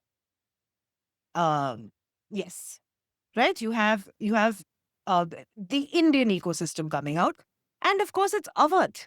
It's fertile. It has great river systems. It has the most incredible wildlife. The wildlife which even the Aini Akbari mentions. All right, and so you see all of these exotic animals out here, and straight all of that depicted in this. And then you also had, don't let anyone believe, let you think that there were no Indian mappers. Not many have survived. They're very different kinds of illustrations, but they were also plotting something like this.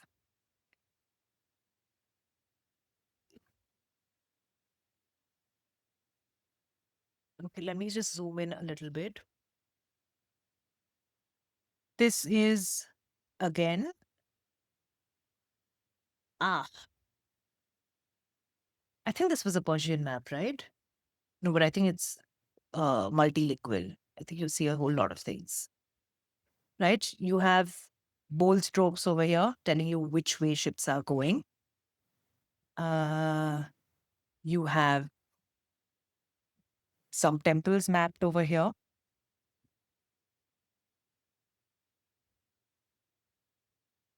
Now, this is also kind of a massive map. Now, unfortunately, because of the slides, you can't see the details. But this was by, if I'm not wrong, this was by Persian, no, sort of Gujarati Muslim mappers. Then you have this. Now, this is also very interesting. This is a collaborative map.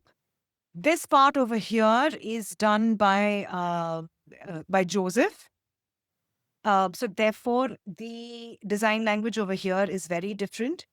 But he completely, sorry, I'm pointing to the wrong thing. It's actually this thing that you're looking at. All right, this is the Gangetic system. This is what is done by Joseph and his European partner at the time. But everything that you see over here are illustrations made by Indian explorers or Indian mappers or documenters. All right, everything that you see over here. And together, it gives you a sense of this entire region. This is definitely by Gujarati Muslim traders. But at the same time, this is nothing to do with Gujarat. All right. So this is the Ganga and the Yamuna and the towns. One of them over here is Allahabad. I obviously have lost it. Now I don't know which one was Allahabad. All right. But very simple. Just giving you a sense of what are the things, what are the towns and places one needs to keep in mind as the Ganga flows into the sea. This, on the other hand, is completely different from the maps, the Indian maps that we've been seeing so far. And the Maratha maps, trust me, have to be studied, have to be celebrated because they are spectacular. You understand that the Maratha kingdom is known for its war tactics and strategies. The maps show that. You can literally see every hill, every tree, every road network mapped over here because these were military strategies. The sea in Maratha maps is always at the bottom. All right. This is Devgarh. This is the fort of Devgarh. The fort of Devgarh is on the banks of a creek, which I think is also called Devgarh Creek. That's also here. This one is terrain. This one, and this one to a large extent as well, but this one's also mapping towns. Let's zoom in. These are villages and towns. So multiple elements, right? There's the Jain cosmology look and feel. There is the the boundaries and town demarcation that you one sees in European in British maps of India. But for the Marathas, this was escape strategy and administration. So if you are attacked, these are the ways you can get out. And it just, in one eye view, helps you understand the difficult terrain in which the Maratha Empire rose and survived. This is what it was dealing with. You could not have long, tall watchtowers to see where your enemy was coming from. you were dealing with forests and rugged terrain and things like that, and all that gets. I wish, okay, I'm not going to get into this detail. There's a great 1 hour talk by BIC Bangalore, which is a video which takes you through this entire journey. Go through it. It's spectacular. We've used a few. Um, just sufficient to tell you, and I'll take questions. Maybe, the rest of it can happen during question answer. Things that you have to keep in mind around this time, right? 19th century, late 1700s or whatever. Yeah. 2 things are known. One is that the earth is spherical, right? The earth is spherical, and then you have the poles and all of that. This is known. But what is the exact shape? Also the exact shape of the earth is also known. It is slightly wider on the equator, and the poles are a little chopped up. But there was this inquiry that happened. There was this curiosity around this time about what is the exact curvature of the earth. This was a study being done in England at that point, and there was a gentleman called Robert Langdon. Lambden? You see, he doesn't get attributed, not in this map at least. Robert Lambden or Langdon, whatever his name is, curiously wants to do this in India. Why is he in India? He was part of the Anglo-Mysore War that defeated Tipu Sultan. With the defeat of Tipu Sultan, the entire area of Mysore comes under the British. And now that the East India comes under the East India Company, now that the East India Company are the rulers of this land, Robert Langdon writes to East India Company saying that, hey, listen, this is new land. We need to study it. We need to understand it. We're now going to start taking revenue and this, that, and the other. I'd like to do a survey, and I'd like to sort of study this land and create maps. That was the official reason. Another thing that he wanted to do was he was quite taken up by this curvature question, and he wanted to understand what was the curvature of the Indian landmass. He gets the permission. They use this process called triangulation. I don't expect you to remember class 9 trigonometry. I never did it. I skipped it. 30 marks, I let it go. Not important in my life. But little did I know, at some point in my adulthood, I would have to come back and understand triangulation. But this is the step. This is the method they use.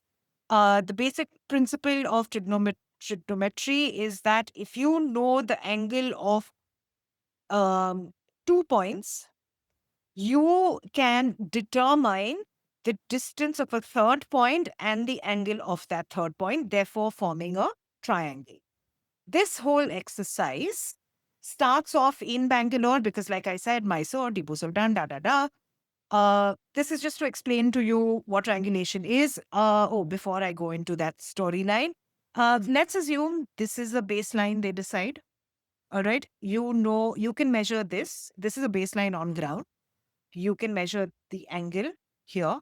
You can measure this distance. You can measure the angle here of the curvature of land. On the basis of this, you can determine the angle and distance of this new point.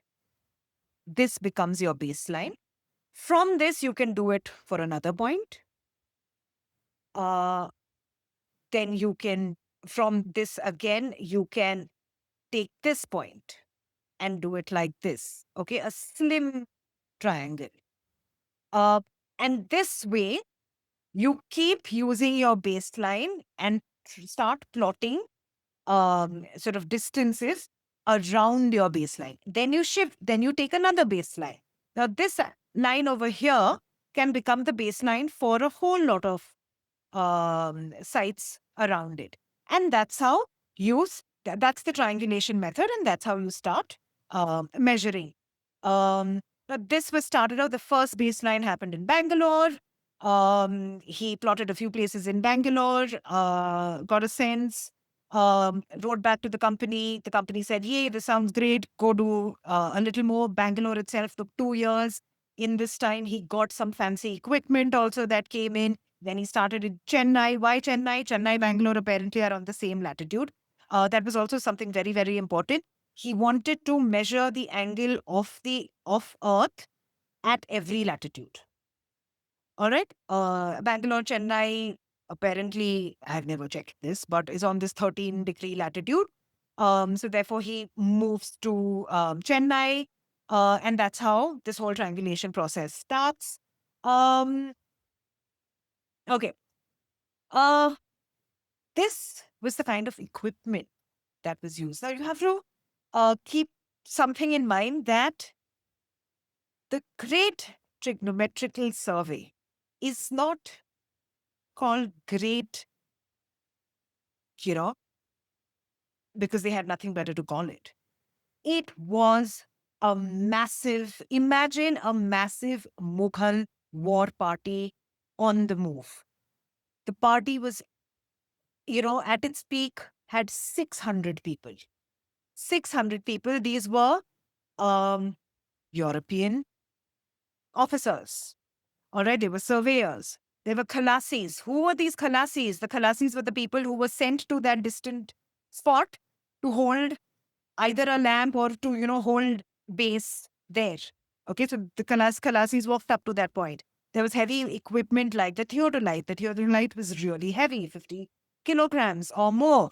And right now you're seeing it on ground, but sometimes this damn object had to be lifted up, because you didn't know where that point was going to be. What determined this point? It was determined by the fact that the chain, that you carried to lay on the ground, that measurement tool, was only 100 feet long.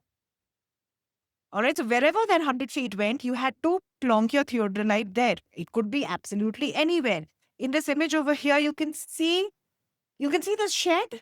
Now, the chain back then was made of stainless steel. Bangalore is a great place to start with. Chennai is not. And he starts it in April 1802. This is a 100-year process, the GTS. He starts it in 1802. It's summer. It's hot.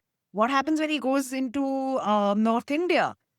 Here, in this image, the steel chain is being protected from the sun by that tent so that the steel doesn't expand. Because obviously, if the steel is expanding and contracting and all kinds of things are happening, your measurement is going wonky.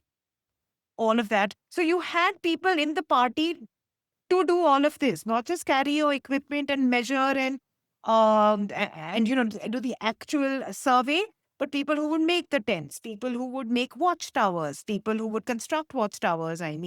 People, soldiers and bodyguards, because sometimes you went into forest or you went into unsafe territory. You had cooks, you had servants, you had entertainers, you had, in fact, you had 2 groups of people who carried the theodolite. Okay, all of this is happening in the GTS. By 1870, this has been achieved from Bangalore to Chennai. Then they do this part. All right, and when they do this part, because you not only want to understand the curvature along the north-south axis, but you also want to see what is the real distance of India. What's the real distance of the land that you're administering? And oh my God, East India Company realizes after this survey that they had accounted for much smaller territory between the coastlines. So they lose out on a lot of revenue. They have been losing out on a lot of revenue because, hey, the land here is a lot wider.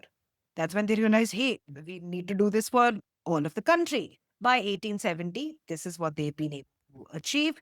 From Robert Langdon, you have George Everest, or George Everest as we know him, who takes on this survey. Then George Everest also retires. Post that, and this is also this lovely shadowing that you see over here is another of the GTS maps that I've just put over here. Okay. So up until George Everest times, you're doing this north-south axis, the main, the central spine of India.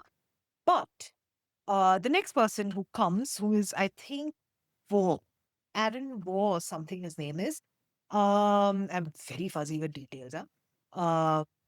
He decides that, okay, we've done the central spine, but one needs to do the Himalayas. How can you survey India and not to the Himalayas? So under him, the whole Himalayan survey starts. That is Chamba. Actually, I just put this. I don't have any fascinating story around this. I've just put this because I think it is just incredible as an art piece. The story is here. Now, the Himalayas and Nepal and Tibet, that whole stretch, especially Nepal and Tibet, is territory that nobody from East India Company or the British Empire is allowed to go to. That's enemy territory. They will be shot dead. So they have to figure out, but they want to. Okay, they want to really know how tall the mountains are. There is that side story about Everest being discovered and the measuring of Everest. I'm not going to get into it because I want to tell you the story of Nain Singh. Nain Singh and his brother Kishan Singh. How do they? I hope you're okay on time. I asked Kedar. I promise. We'll after Nain Singh and Kedar, Nain Singh and Kishan Singh, we'll just zoom. Okay, motor through the rest of the slides. Okay, so now, you can't go there, but you want to because listen, Mount Everest has been discovered. What else is there over there? And so they start training these pundits, they are called. These pundits are basically teachers, mathematicians, in local villages and things like that. Or the GTS, because it's 100-year exercise and you need so many people, GTS has spun out this entire education system where you have these maths wizards coming in. All right, Indian trained map makers are now all part of this party and survey and things like that. So there's this complete, software engineer. Yaad hai? Those days when everybody was becoming an MBA or a software engineer, back in the 1800s, anybody with good academic sort of marks was becoming a surveyor. Anyway, but these guys couldn't be sent there. So you got local school teachers from the villages, trained them in Dehradun because yes, even today the main office is in Dehradun. We got our maps from Dehradun, for instance. Not this one. This one is from Princeton. So train these pundits in Dehradun. Once they were trained, they were allowed to do little bits, plot their own, little stretches. Nain Singh was somebody who plots this portion, Ladakh, Spiti, all of that. More interesting is the story of Kishan Singh, who is sent to Nepal and Tibet. He and many others like him have to go disguised as a monk, as a Buddhist priest. They're wearing the robes, lots of fabric to hide stuff in. They're carrying the prayer beads. Now, technically, the prayer beads are 108 beads, but they improvise. It's not 108, it's 100 beads. So, which means you take 100 steps. So, by the way, these guys, the Pandits and the Khalasis, were also taught what is the right amount of pacing. Because you walk the 100 steps and then you note it down that, okay, at this spot, this is what I see. This is where I reach, and this, that, and the other. So, you couldn't appear like you were studying the land or that you were doing any kind of survey. And therefore, you use these prayer beads, but like I said, weighted like that. You also have, I had a picture. I do this thing around this map. I do this thing with kids, and those Buddhist. I don't know what they are called, but they're these narrow, slender things with that. Yes, and and you keep sort of rotating, twirling it. In the cylinder of that, you would hide your notes. You would quickly note down and then keep it safe within that cylinder. And that is how the mapping of, or the trigonometrical mapping of Nepal and Tibet happened through spies who sent back all of this information through these notes hidden in the prayer beads. Like I promised, I asked just some random quick maps. Now, this you are very familiar with. I love these because this is proposed railway system in 1851. The railways come in 1853. This is the road map, motorist map of Bombay. I'm quite nerdy about these maps. I quite like them, so I'm subjecting you to them. Okay, so please appreciate. Maps also tell you about wars, right? Maps also tell you about battles. This, for instance, is the 1857 mutiny. If those of you in Bombay do write to Sarmaya, do go and visit their archive. Incredible visuals on 1857, both photographs, diaries, maps. This is actually a, a regular India map from their time. Nothing specific about it. Was printed and circulated in millions. The only reason why this one in particular is special is because over here, this table that you see is principal localities in which the mutineers have taken, or mutinies have taken place. So again, it's a extra annotation done to a map that was printed for a completely different purpose.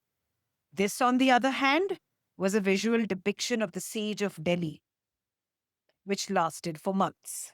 That's the fort of Delhi that was sieged.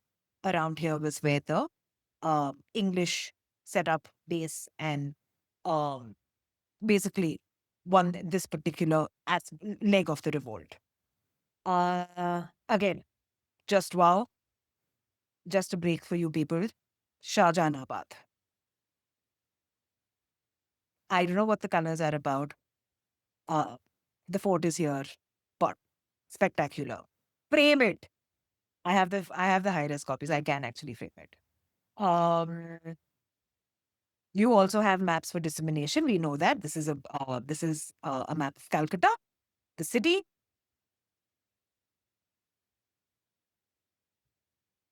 Bombay, town planning. One of my most favorite maps, 1855, native town of Bombay. Look it up. Look it up. Started out because waterworks was such a concern in Bombay. You had to figure out where water supply, the town was growing. You had the fort and you had the native town that was now expanding. You had to figure out where this town and the city would get its water from. So wells were marked, brooks were marked. That's the reason why this was taken up, but it became something completely different. Crisis management, the plague map of Bombay. The wards of Bombay, the color codes indicate, the wards, and within this, you have hospitals, camps. What was that called back during COVID? What was that called? Quarantine zones, right? Tent hospitals. How many cases? All of that information was plotted onto this map of Bombay. Administrative reasons, of course, but great visual. We finally end the book with the Republic of India being formed, and therefore one of our last maps is this almost child's sketch, but you know the horrors that lie within this, right? Uh, there are lots of partition maps, but this one to me was just so eerily unassuming that we really wanted to end the book with this, because I mean, yes, you're by the end of the book, you're suddenly feeling very proud of the fact that you belong to this land, such rich history, so much globalization, there's so much engagement with the rest of the world. But you ended on this note, that this happened. That's it.